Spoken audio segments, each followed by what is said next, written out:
Maraming salamat sa mga kasama sa koro. Hindi ko po alam ang inyong nararamdaman. Lalong higit sa huling awitin, no? Wish ko lang muli ay magpapangipangita, taglay ang buhay at ang lakas. Good morning sa ating lahat. Patayin muna ninyo ang inyong mga relo, ang inyong mga orasan. Hindi baling humaba ang ating mga gawain sapagkat ito'y para sa Panginoon. Tunay po na babaunin ng koro ang mga ilang buwan at pagkakataon na naging kabahagi ang ating mga kasama, si Kuya Ansel at ang ating kapatid na Leo sa bahagi po ng mga gawain. Napakatulin ng panahon, sila ay nakapaglingkod sa loob ng ilang buwan sa ating iglesia. At ang inyong lingkod ay nagtatapos din ang kontrata ngayong katapusan ng Mayo.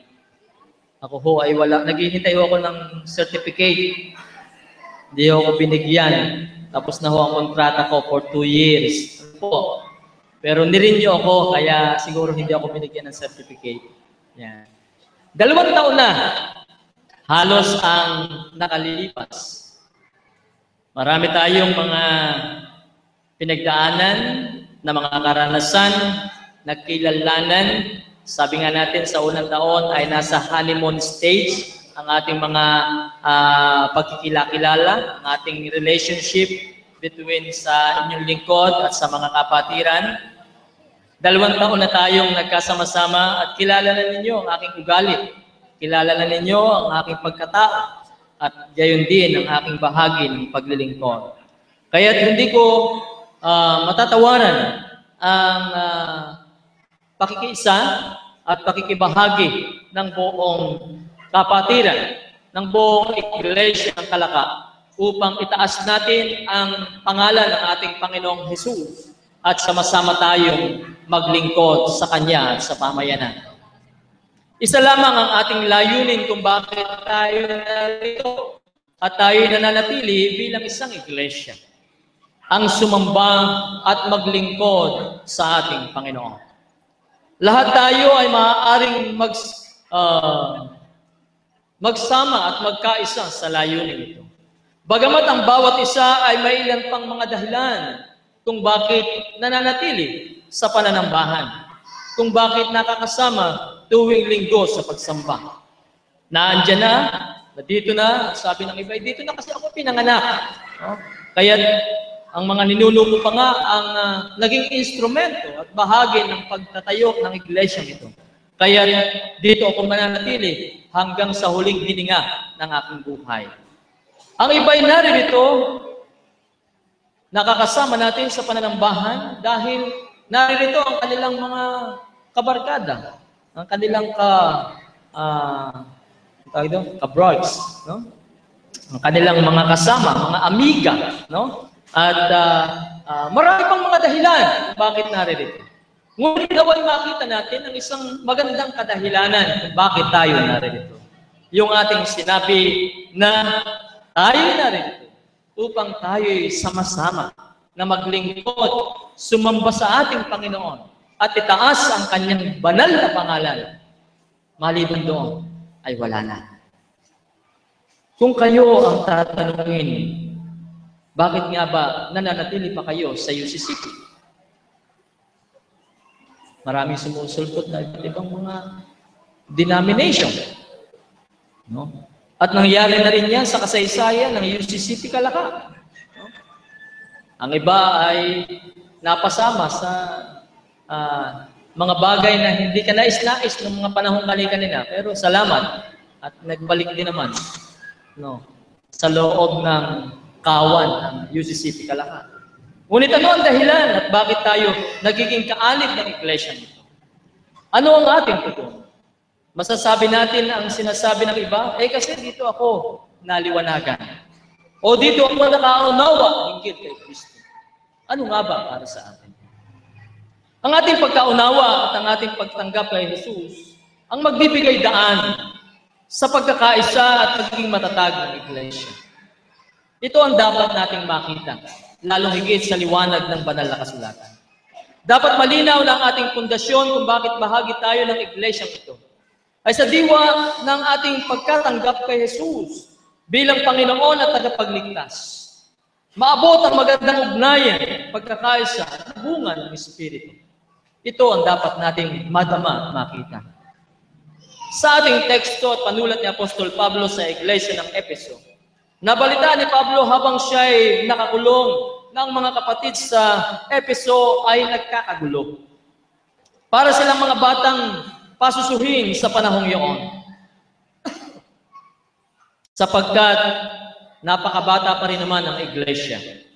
Kaya nga, ang panulat na ito ay puno ng pangangaral sa mga kapatiran sa iglesia noon. Sa tinutukoy ni Pablo na pagkakaisa para sa iglesia, sa simula ay mayroong sinabi siya para sa bawat isang kaanig ng iglesia noon. Ang sabi niya, dapat kayo'y maging mapagpakumbaba. Dapat kayo'y maging mabait at matyaga. Magmahalan kayo at magpaumanhinan. Bakit ganito ang reminder ni Pablo sa iglesia ng Efeso? Hindi ito babanggitin ni Pablo kung wala siyang nakikitang suliranin sa iglesia ng Efeso. Marami sa mga kaanib ng iglesia ay nananatili pa rin sa pagiging mapagmataas. Ang piling ng mga Hudyo noong panahong iyon, kahit sila ay nakakilala na kay Kristo, mas mataas na antas ang kanilang kalalagayan kumpara sa iba. At ang mga Hintil o ang mga Griego noong panahong iyon ay isang mabagang uri lamang sa lipunan. Mapagmalaki sa lipunan ang marami noon. Kung saan ay taglay pa rin ang ugaling ito kahit kumala sila kay Kristo. Kaya't nagpapaalaala si Pablo na maging mapagpakumbaba, mabait at matyaga. Magkakaugnay ang tatlong ito sa attitude ng isang tao. Kaya nga, kung ating alalahanin ang pangaral ni Jesus, kailangan sa buhay ng mga mananampalataya ay ang pagpapakumbaba. Ang naghahangad na maging pinuno ay nararapat na nagpapakababa. Magmahalan at magpaumanhinan kayo kay Kristo. Ang mga katangiang ito ay hindi nakita ni Pablo sa iglesia ng Efeso. Kaya nga, sinabi rin ni Jesus, kung paanong iniibig ako ng Ama, gayon din naman iniibig ko kayo, manatili kayo sa aking pag-ibig. Mahal kong mga kapatid at mga magulang, sa bahagi po ng UCCP Kalaka, ay paliwanag na natin kanina, kailangan natin mapagtibay yung program ng church dahil ito ang magbibigay ng tamang direction sa atin. Kinakailangan tayo ay makapaglunsad ng eleksyon at makapaghalal ng bagong pinuno ng ating iglesia. Sapagkat sila ang magiging instrumento na magpapatupad ng mga gawain at programa ng iglesia at gagabay sa atin sa diwa ng pagkilos ng banal na Espiritu. Subalit may mga paalaala ang banal na kasulatan sa bawat isa. Huwag nating angkinin ang mga bagay na ipinagkaloob sa atin ng iglesia at ng buong kapatiran upang ating ipagmataas at ipagmalaki para sa iba. Ito'y isang hamon ng tungkulin na iniatang sa atin ng ating Panginoon. Kaya nga sa atin ngayon bilang isang iglesia, kailangan ang pinapahayag ni Apostol Pablo ay may pamuhay. May pamuhay ang pagkakaisa na bunga ng Espiritu. Tayong lahat ay binago na kay Kristo. Buhay tayong patotoo sa aral ni Jesus. Ito hindi lamang address sa pamunuan ng iglesia. Hindi lamang ito para sa mga bagong halal nating mga pinuno ng ating konsilyo, kundi sa bawat isa sa atin. Sa bawat kaan. Mamuhay tayo ng mayroong kapakumbabaan upang maabot natin ang diwa ng magandang relasyon, ugnayan at pagkakaisa ng buong kapatiran. Ang iglesia ay tinawag na katawan ni Kristo. Pinapaalaala lang natin ito sa bawat isa. Alam na natin ito. Ang katawan ay may iba't ibang bahagi. Ang bawat isa ay may tungkuling ginagampanan sa loob at labas ng iglesia. Nung panahon ni Pablo, ilan lamang ang kategorya na tinutukoy sa pagkatawag. Nariyan ang apostol, nariyan ang propeta, ebanghilista, pastor at guro. Yun ang tinukoy niya sa kanyang panulat. Ang sitwasyon noon ay paghayo para sa pagpaparami ng kasapian, hindi ng UCCP, kundi ng Kristyanismo. Kung saan ang iglesia ay nasa tipo ng isang kilusan pa lamang. Kailangan ng patuluyang paghayo. Kailangan ng patuloy na pagpapalawak ng kasapian ng pananampalatayang Kristiyano. Ngayon, ang bawat isa ay bahagi na ng iglesia. At ang bawat isa ay may ginagampanan tungkulin. Nariyan ang konsilyo na may tungkulin bilang governing bodies, maging modelo at maging patotoo para sa iba. Ang kaanin ay hindi dapat nariringgan na malimit. Ito ang ating naririnig. Ako may miyembro lamang. Tuldok. Ako'y miyembro lamang. Bahala ng bagong konsilyo kung anong mangyayari sa iglesia. Ay, hindi naman ako nanalo. Bahala na sila. Yan. Kapatid, malaki ang bahagi mo. Maaaring hindi ito nakikita. Ngunit di naman kaya ang iyong aktibong partisipasyon sa mga gawain ng iglesia. Ang mahalaga ay may kagalakang nagtatalaga ng buhay ang bawat isa. Ang iyong aktibong pakikiisa sa mga programa ng iglesia ay tunay na hindi mawawala ng silbi, kundi ito'y napakahalaga para sa buhay ng iglesia. Bagamat may mga pagkakataong nakalulungkot sapagkat may ilang mga kapatid sa iglesia ang may kakayanan naman, ngunit atubiling ibahagi sa iglesia ang kanyang talento, maging ang kanyang kakayanan. May pagkakataong hinihintay muna nating maghimala ang Panginoon sa ating buhay bago tayo makapagtalaga ng ating sarili. Yung pagka ako'y nagkasakit at ako'y nanalangin sa Panginoon, Lord, salamat po at ako'y inyong pinagaling. Ngayon din, maglilingkod na ako ng tuwiran sa iyo. Yung pala kailangan mo nang magkasakit at gumaling bago maging aktibo sa iglesia. Huwag naman po natin gawin ito sa ating simbahan, no? Sapagkat nakakalungkot ang ganung sitwasyon. Alam nyo, hindi na UCCP ang itatawag sa atin. Yan ang simbahan ng mga paralitiko, no? At disabled na miyembro. No? Dahil kumikilos kapag may karamdaman na. Huwag nating sayangin ang ating lakas, ang ating kakayanan, ang ating talento upang ibahagi para sa kapakanan ng buong iglesia. May sinabi si Pablo sa kanyang sinulat. Ginawa niya ito upang ihanda sa paglilingkod ang lahat ng hinirang sa ikauunlad ng kanyang iglesia. At ang ibig sabihin, hindi lamang sa o iilan ang hinirang ng Diyos. At ang maganda pa doon ay inihanda para sa ikauunlad ng kabuuan ng iglesia. Kapag po pinag-uusapan ang pag-unlad, ito'y pasulong at hindi paurong. Tayo kanina, ramdam ko nagmamadali tayo dahil napapatingin na tayo sa orasan, no? O baka abutin kami ng alauna. Nagpe-present ng program si Pastor, mag-e-election pa. Ay alauna ito matatapos. May binyag pa. No? Ay ako'y may appointment, may piyestahan akong pupuntahan. Maghahawak pa ako doon sa ano. Yan. Marami tayong mga sinasabi, no? Na kung atin titingnan, bilang isang iglesia, 107 years, dapat tayo ay nakikitang sumusulong at umuunlad. Ang Kristiyano ay hindi rin dapat na nananatili na lamang sa lumang tradisyon at kaisipan. Alam mo ba ninyo, nung kami ang mga bata, Lalo higit doon sa malalaking simbahan, kapag kayo humawak ng gitara, aba, ipapalakpakan ka. No? Sabi, yan, nagko-concert na ang mga kabataan. No? Pero ngayon, yung gitara, bahagi na ng fellowship at gawain ng iglesia. Noon, ayaw din minsan ng piano. No? Pandemonyo yan. No, yan. No.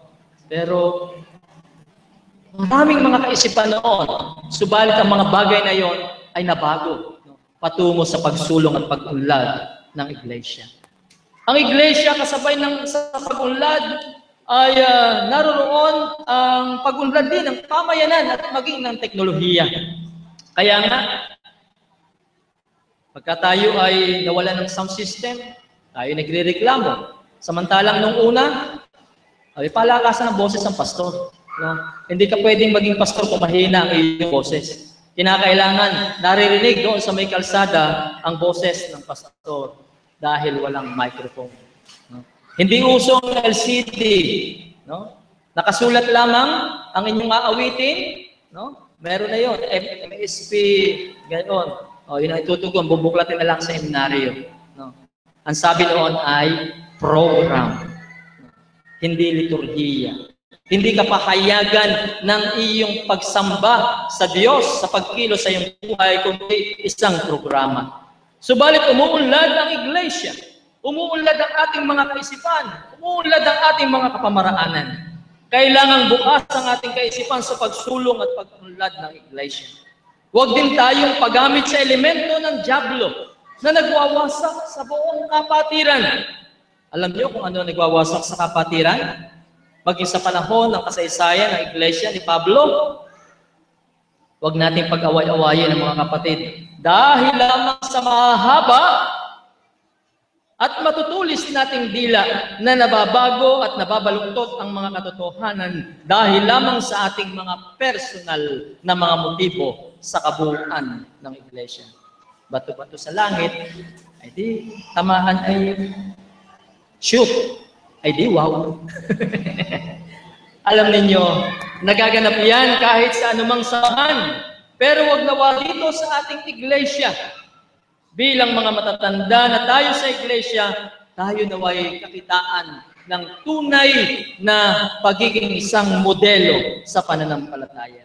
Manapay gawin natin ang sinabi ni Pablo, na tayong lahat ay magkaisa sa pananampalataya at pagkakilala sa anak ng Diyos at maging ganap ang ating pagkatao ayon sa pagiging ganap ni Kristo. Maging matatag tayo sa pagkaunawa. Patatagin natin ito sa ating mga pag-aaral. Dumalo tayo sa ating mga Sunday school, sa ating mga Bible study, at gayon din ang ating mga anak, padaluhin natin sa ating mga communicant class upang sila ay maging matatag sa doktrina at pananampalataya na ating minana bilang UCCP. Sa ganitong diwa. Tunay ang sinasabi Pablo, hindi na tayo kayang tangayin pa ng anumang aral na dumarating sa atin. Ano ang ating tugon bilang isang iglesia? Naririyan na dapat tayo ay makibahagi sa mga gawain.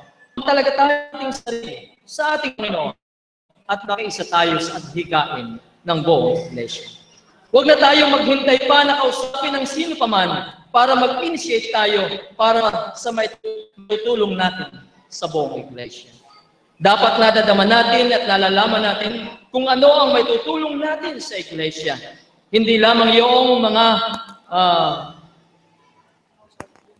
pinag-aawayan, hindi lamang yung mga hindi lamang yung pinag-iiwanan sa ating buhay o yung mga tira-tirahan. Ito ho, minsan na nangyayari kahit sa maliliit na simbahan. No? Yung mga tira-tirahang rep, mga tira-tirahang sopa, ay ako, siksik na naman din sa bahay ay ibigay na natin sa simbahan yan. Yan ang magagamit pa. Yeah. Kalimitan, ganun ang ating kaisipan no? Ay hindi. Sayang naman, no? Yan. Ay di wala naman si pastor doon maupuan, bibisita ang mga taga Batangas, ay di tanggapin natin kahit medyo sira-sira ng ating supa. Yan. Subalit mga kapatid at mga magulang, ito ay mensahe sa atin. No? Hindi dahil magtatapos ang aking term ngayon, Hindi dahil sa ito'y hugot ko sa loob ng 2 taon. Kundi nagbibigay sa atin ng paanyaya at pagbubukas. Nasikapin pa natin na higit na maging malakas, higit pang maging matatag ang ating iglesia. Sapagkat nakita na natin ang progreso, ang magandang kinahinatnan ng ating pagsasama-sama. No? Kanina sa program, sabi natin, sa planning, kunyari kung tayo may 100 na membro o 100 na sumisimba linggo-linggo, yung 75 doon regular. Yung 25, linggo-linggo yun, nagbabago. No? Ay huwag naman na manatili na lang sa 100. Tayo po merong 1,000. Ang sabi natin sa ating proposed program, 75% ng miyembro ay dapat maging aktibo sa pagsamba. Wishful lang po yun. Panalangin ko sa Panginoon. Kung tayo may 1,000, di 750. No? Aba, hindi mag-isip-isip kayo ngayon. Bibilhin niyo yung kabilang lote para ito'y buksan na baklasin dahil hindi tayo magkakasya rin. Ano po? Okay, dalawa na ang pananambahan natin. Ano? At iayos natin. Wala akong problema yon kung talagang sisimba. Ang 750 regular linggo-linggo sa ating iglesia. Alalahatin na sabi ni Jesus, hindi kayo ang pumili sa akin. Ako humirang sa inyo upang kayo'y humayo at mamunga at manatili ang inyong bunga. Sa gayon, ang anumang hingin ninyo sa Ama sa aking pangalan ay pagkakaloob sa inyo. Sa ating panahon, patuloy tayo na tinatawagan na magpalakasan, na magpatuloy sa pagpapalakas sa buong kapatiran, sa pananampalataya, sa paghayo upang ibahagi ang katiyakan ng buhay na kaloob ni Kristo. At kung tayo nakagagampan ng pagkatawag sa atin ng Panginoon, napakaliwanag ng sinabi ni Jesus Christ.